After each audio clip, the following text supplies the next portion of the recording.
everyone, this is Vaibhavi Uttarva and today we are going to learn about the pre-harvest factors affecting the quality of fruits and vegetables. So the first point is regarding the pre-harvest factor related to the plants. After that we will see about the harvest factor related to the environment. So the plant related factors are nothing but the crops, cultivars, cultural practices and planting period. So we'll see how they affect the crop. So the crop's quality of the fruit and vegetable are varies from crop to crop. Example jackfruit, some bale, potato, onion, pumpkin, garlic, etc. So they are having good quality in relation to the shelf life. While the apple, mango, cherry, strawberry, tomato, capsicum, etc. they are more attracted to the consumer due to their attractive appearance. After that there is a cultivars. So the quality of seed or the plant material is an important factor that control the quality of the fruit and vegetables produced. Several parameters of the quality are controlled genetically. Next point regarding the cultural practices. All cultural practices have direct effect on the final quality of the produce. And after that the last factor, that is nothing but the planting period. So the many plants are sensitive to the environmental conditions and thus their quality will not be optimized when the crop is produced under adverse condition. Producing the summer plant during the winter or vice versa will not be appropriate unless protection practices are implemented. After that the planting density, it affects the both quantity and quality of the produce. High density planting increases competition between the plant and reduces the light availability, and because of that there may be decrease the quantity. Low density planting leads to the large size, better colored fruits and vegetables which may have shorter shelf life. Larger fruits are commonly more sensitive to the physiological disorders. After that the irrigation facilities. So the irregular watering usually reduces the fruit size and increases splitting. Physiological disorders reduces water content in the plant or the plant part. After that the fertilization process in the crop. So the poor management of fertilizer will increase the physiological disorders due to deficiency of some minerals or increase or some leading to the toxicity.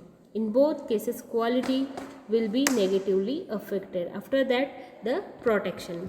So the protection from pathogens and insects have a very negative effect on the quality.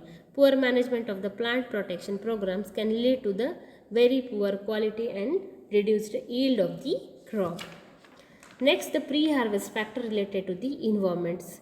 So that is a temperature, light, rains, wind and humidity. So we will see one by one what they are and how they affect the harvesting. So the temperature, it affects through the maturity, color, sugar, acidity, etc. High temperature reduces the quality. For example, citrus, then the radish, spinach, cauliflower, etc. and increases the quality in the grapes, melons, tomato, etc. Low temperature cause chilling and freezing injury. So the light is essential for the anthocyanin formation.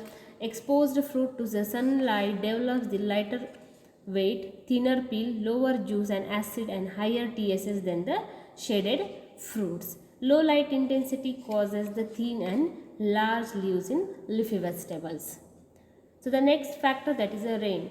Rain causes cracking in the grapes, dates, lychee, limes, lemon, tomatoes, sweet potato, etc. and it reduces the appearance and sweetness. Then there is a wind and humidity.